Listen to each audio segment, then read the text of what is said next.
Political drama continues over the Wagner crisis in Russia, and Haim has all the details for you. Thank you so much, Shivan. I will take it over from here. Now, Wagner mercenaries, they headed back to their base after Vladimir Putin agreed to allow their leader to avoid treason charges and accept exile. Belarus brokered the agreement to avert Moscow's most serious security crisis in decades here. The intervention by Lukashenko said, seen as Putin's junior partner, it embarrassed the Kremlin. While Wagner boss Prigozhin's exact whereabouts remain unclear, analysts say the revolt showed Putin's rule is more fragile than thought earlier. Here's how the world is reacting to it.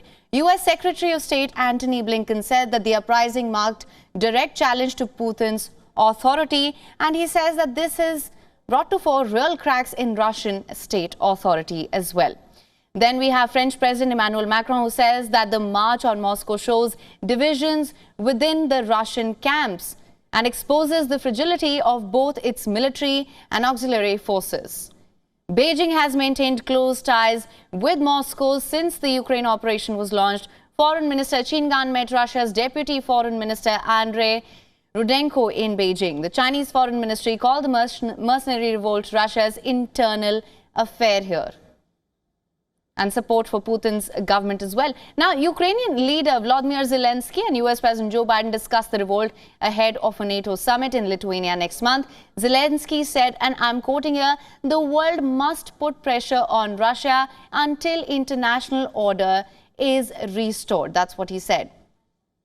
Kiev, however, said that the unrest offered a window of opportunity for a counter-offensive here. Meanwhile, quoting UK security sources, British media reported Russian intelligence services threatened to harm families of Wagner leaders. Wagner had only 8,000 fighters rather than the 25,000 claimed and faced likely defeat in any attempt to take the Russian capital. Reports further suggest Putin will now try to assimilate Wagner soldiers into the Russian military as well. Two big questions remain unanswered. Was any formal deal here struck? That's number one. And will the Russian defense minister be demoted or sacked as demanded by Prigozhin?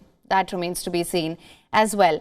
Now, to understand this better, for more on this, we have with us Lieutenant Colonel Daniel L. Davis, military expert, senior fellow for defense priorities, a retired Army colonel with 21 years of service, including 4 combat deployments. Sir, always a pleasure to have you with us on this broadcast.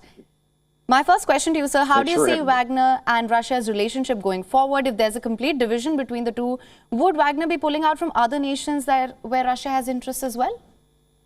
Well, that's the million-dollar question right now. No one's answered that question. We haven't heard anything more from Prigozhin on that, who's still active on his Telegram channel, by the way, nor have we heard it from the Kremlin. And those are big questions that I think even Russians want to answer, much less the rest of the world, because, as you point out, they've got active operations going on with the Russian government in Africa and in the Middle East, in Syria still.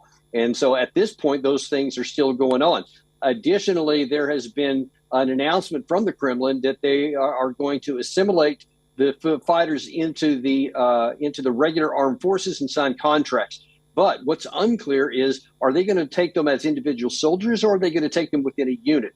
Because the reason that the Wagner has been uniformly successful and uniquely successful in this war has been that they fight differently than the regular armed forces, and they're organized differently. So you can't just put them into the regular unit, and it's not clear that they would go if that's the case. Those are some of the big questions that still remain open. So Wagner did play a major role for Russia in cities like Bakhmut. It's no secret. Everyone knows what they did there. How do you feel this will impact Russia's ongoing offensive in Ukraine with this rift in place now?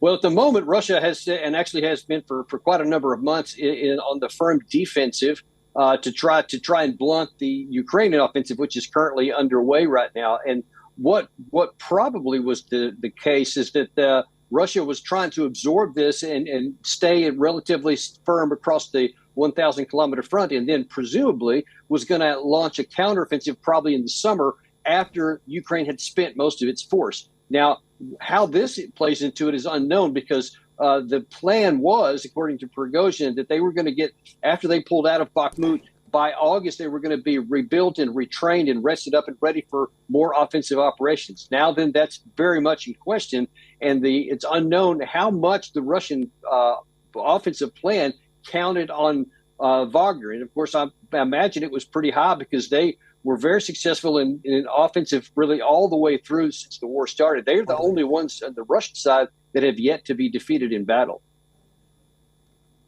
Right, sir. Also, my other question here is Belarus brokered the deal. Should the world really see this as a division between Wagner and Putin? Because Belarus is essentially Russia's backyard. They certainly are. And, that's a pure speculation on all of our parts because we don't have enough information to know. We don't know what the terms are. We don't know, is Prigozhin in exile in Belarus? Is he even going to go to Africa, which some of the other Russian sources are claiming? Is he going to be under house arrest, or is he going to actually continue to operate Wagner from Belarus? Those questions are very much on the front minds of many in the West and certainly in Ukraine, because if Prigozhin is actually going to still be in charge of Wagner as such from the Belarusian side, it's not inconceivable that he may not launch cross-border raids from that area. And I've actually heard that some Ukraine units have already been moving in that direction to prevent that very thing happening. All right. Well, Lieutenant Colonel Daniel L. Davis, thank you so much for joining us on the broadcast with your inputs on this. Always my pleasure. Thanks for having me.